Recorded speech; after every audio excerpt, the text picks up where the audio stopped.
It is Tuesday, June 25th, 2019, and we are live. And this is the Pro and Con Show, and your host, Michael James Ott. Welcome to the show. Hope you will look at this show and past shows. The intent is to help us have a dialogue and really focus on getting the bias out of the information and looking at all sides of the various issues in front of us.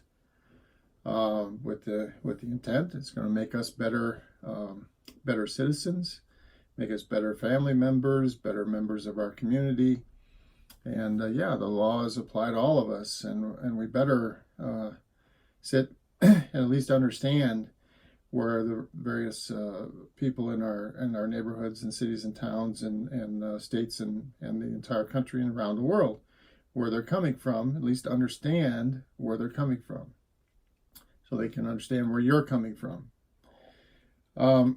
So a lot of the times on the show, I'll look at some of the different web news, or not news, but I call it information streams. So some of them are left-leaning, like Huffington Post and CNN, and others are more right-leaning, like Breitbart and Fox News. And we just look at these and talk about them. But for today's show, what I wanted to do was talk about, I'm very much encouraging all of us to be much more involved, this elected and forget kind of environment that we've been in, that I'm guilty of sin, okay?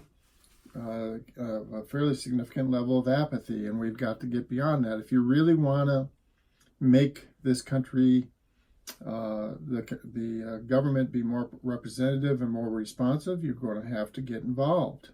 That's the bottom line. And so I'm encouraging everyone to take some extra time to understand the issues better than they ever have in the past, and to look at all the different sides of it to make sure that they're giving the policies and laws the fair evaluation, and where the circumstances are behind them. So, but tonight, what I really wanted to emphasize and talk about is this next election cycle. So we've got an election cycle coming up in November 2020. And it's for the presidency, and there'll be several Senate and House of Representative races as well.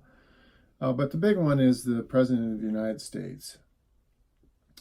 And so I wanted to encourage everybody. There's a couple of early events here. So tomorrow, Wednesday, June 26th, and the following day, Thursday, June 27th, there are televised debates between, I think they have a total of 10 candidates in each debate on the Democratic side. So even if you're normally not involved or not interested in the Democratic Party, I would strongly encourage you to look at these candidates. And the main reason that I would strongly encourage you to look at these candidates is Mr. Trump has a lot of flaws. And I think even his strongest supporters would say that he has some significant personal flaws. For example, I've heard almost uniform hatred of his tweeting all the time. Okay, there's a lot of people that they just despise that, and it's a very, very high percentage of people in general, and even people that generally support him think it's a terrible thing for him to be doing. So then beyond that, I think, and so I'm going to go through these 20 characteristics of a con artist, which I've done in a couple of previous shows, and just read them off, list them off. so that, and so you can see these. I got them on the internet, and there is the list. So you can freeze frame that on the video at some point so you can read them for yourself. But these are the characteristics of a con artist, a confidence man. And there's several people that have brought up that they feel like he's, Mr. Trump is a confidence man. And so let's read through these. And you draw your own conclusion. So the first one is fun, charming, and entertaining. Well, I think there's a ton of people that one of the things that they like most about Mr. Trump, he's been on television. He was the Apprentice, and he brags about the ratings that he had. And how did he get there? Well, he's entertaining. And you must admit, he definitely has a swagger and can be charming and entertaining in his own way. They can claim impressive knowledge or skill at various things, but it eventually proves to be limited or not true. They have almost this unbelievable or uncanny perception of the people around them and what they want to hear. They are easily offended, which Mr. Trump is easily offended. People say whatever, and he blusters and he lashes out at them. He's the president of the United States. Who cares what some actress or actor thinks of him? Yet, if somebody says certain things, then he'll lash out at them. And it's just, who cares? He lies often, almost always, and about many, many things. And this is true. If you watch him, he'll say something and just seconds later he'll say just the opposite, and he'll just keep going. And so he lies a lot. Definitely believe that they're better than everyone and they hold others in contempt. This is he whether he's talking about potential candidates that might be opposing him for office or whatever. He makes up these nicknames for them and all this other stuff, and obviously has contempt for anybody other than himself, especially anyone that would potentially say anything negative about him. They crave a great reputation. They crave status and power via possessions and money. So Trump Tower, all the gold gilding and that's his thing. They have delusions of fame and importance. So he's already claimed multiple times that he's the best president ever by large margin. They mimic our emotions and sincerity. So especially when it comes to expressing feelings of hurt, this is terrible. No president has ever been, attacked this way. This is a witch hunt. It's unfair. No president should ever be exposed to this. They have no capacity for care, concern, or love. So he's on his third wife and however many prostitutes and whatnot over the years. He thinks of himself as a victim. So again, the witch hunt kind of thing. No one could possibly suspect him of anything. He's pure as the new fallen snow, and how could they possibly do this? So he must be the victim of some huge conspiracy. They are sexually promiscuous. Well, there you go. Grab him by the crotch. I can do anything. I'm famous. There's 20 women that have claimed all, various forms of sexual misbehavior in his presence. So they'll do horrible, illegal, or immoral things. And to really just about anyone. They think that their victims or anyone that they've done these things to should be grateful. they take great pride in their scams. So this whole thing about, hey, I avoid taxes because I'm smart. It's a prideful thing. He's done stuff in the city of New York. The people in the city of New York, I think it was over 90% of them voted against him during the last presidential election, which says something, that the people that know him best like him the least.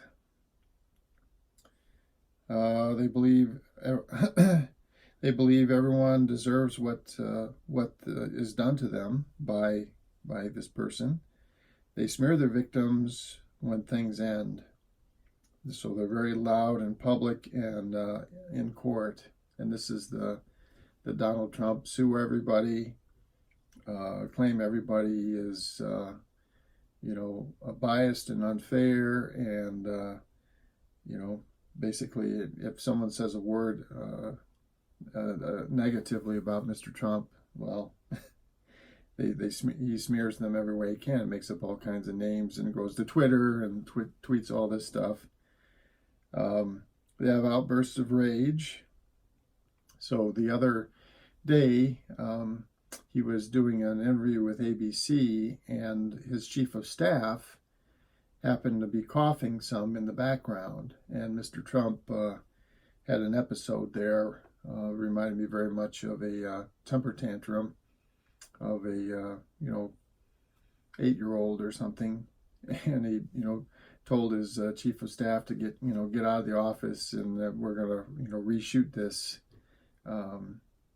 part of the interview because and you should have, if you get a chance, look on YouTube and find the ABC video with George Stephanopoulos, and look at that video and look at his eyes when he's looking at, because the cameraman's not quite sure what to do, because Trump is directing people to leave the office and yelling at people, and the cameraman's kind of moving around to not sure where he should direct his camera, and at the end he comes back to Trump, and Trump is just like staring daggers through him because how dare you take the camera off of me, kind of thing.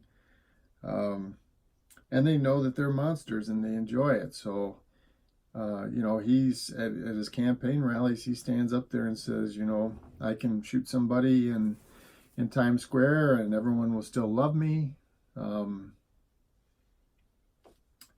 I've done what I've done, and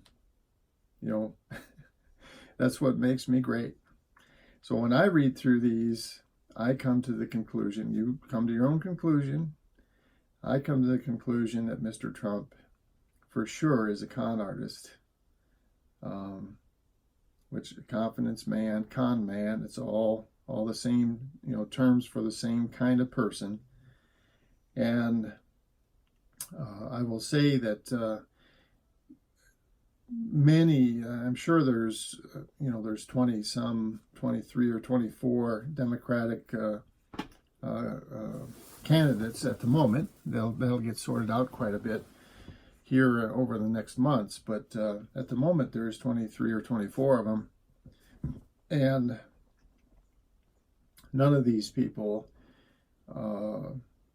have the same sort of baggage, especially in regard to their honesty or integrity or perceptions of those that Hillary Clinton had when she was running back in 2016. So I had a lengthy discussion with one of my brothers back in 2016 when we were talking about Hillary Clinton versus Donald Trump, and he was very concerned about them both.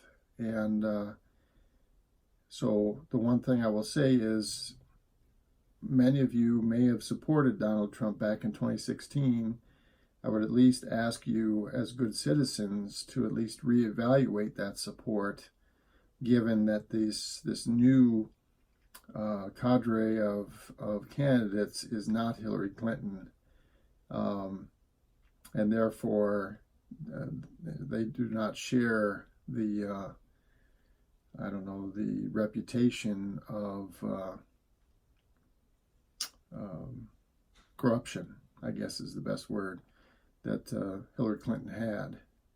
Okay, so I'm asking you to be good citizens and start evaluating these alternate candidates. You know Mr. Trump.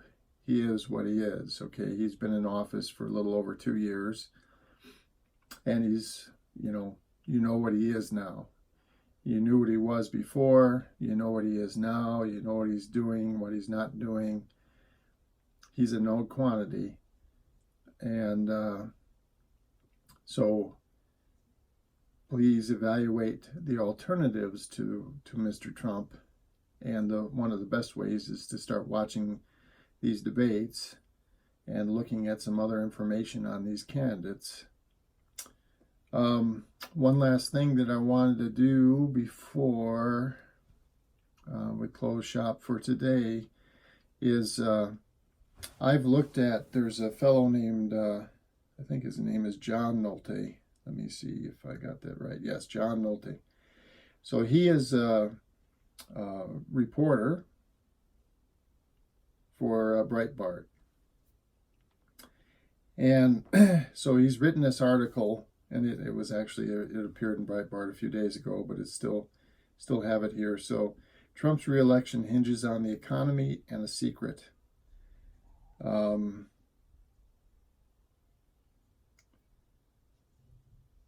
So he's talking about, he covered the presidential campaign the last go around, and he's looking at this one and saying that the current information is meaningless, because there's going to be many news cycles, and people kind of forget after just a few days what's happened, which is somewhat true, unfortunately. So he says, I'm just going to read this. I'm going to read this one paragraph from this article. It says, the polls say Trump will lose in 2020, but the polls also told us that Trump would lose in 2016. And as a Trump supporter who lived in the swingingest of swing states in 2016, North Carolina, and who lied like a rug to the 24 or so pollsters who contacted me, I have stopped caring about polls. They are too wrong too often, and too many have been weaponized to shape opinion rather than measure it. Okay, I don't know about that last bit, but the thing that I want to point out is there's Mr. Nolte on a regular basis totally deviates from reporting the who, the what, the where, and the when, and just goes for this massive rhetoric kind of stuff. He tries to elicit emotion and hatred, and really, it's the worst of what I call jingo journalism. He's really just a megaphone of divisiveness and hate, and and then he clearly states in this article that he is a Trump supporter. And when you read, the stuff that he puts in Breitbart, well, this is, it comes pretty clear that this is what he's doing. Okay. So, again, asking you respectfully to embrace the whole truth, the good and the bad, the pro and the con, the for and against. And when you're reading the various news streams, so-called news streams, information streams is a better name for them. Be aware that people like Mr. Nolte are out there, and they're just trying to inflame your emotions, and it's to the detriment of us all. So please, if you can, watch the Democratic debates and start following these candidates, the opposition candidates to Mr. Trump, as it's pretty clear that Mr. Trump is a con artist, a con man. So and you may be perfectly fine with that. And so just understand, if you cast a vote for Mr. Trump, you're casting a vote for a con artist. And if that's what you want to do, well, I mean, you can do that. I would strongly encourage you not to do that, but as they say, it's a free country, and you can.